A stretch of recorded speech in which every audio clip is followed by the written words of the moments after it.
एका आयफोनमुळे खरंच 3 जीव गेले का? छत्रपती संभाजीनगरमधील या दुर्दैवी घटनेनंतर सोशल मीडियावर चर्चा झाली. हे सगळं एका आयफोनमुळे झालं. पण सायकोलॉजी आपल्याला सांगते, एखाद्या व्यक्तीच्या अत्यंत टोकाच्या निर्णयामागे फक्त एकच कारण असतं असं नाही.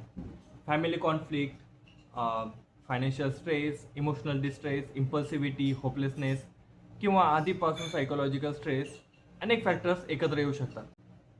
आणि अशा वेळी एकच गोष्ट खूप महत्त्वाची आहे. वेळी सायकोलॉजिकल हेल्प घेणं.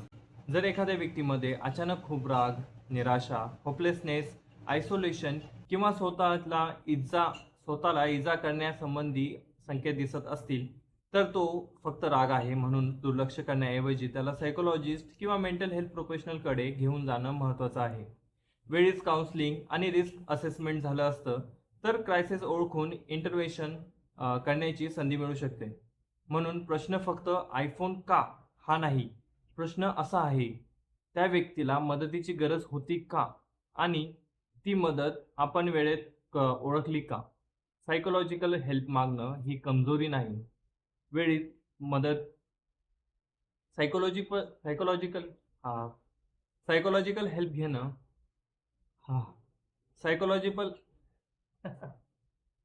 सायकोलॉजिकल हेल्प मागणं ही कमजोरी नाही. वेळीच घेतलेली मदत एखाद्याचं आयुष्य सुरक्षित ठेवण्याची संधी देऊ शकते.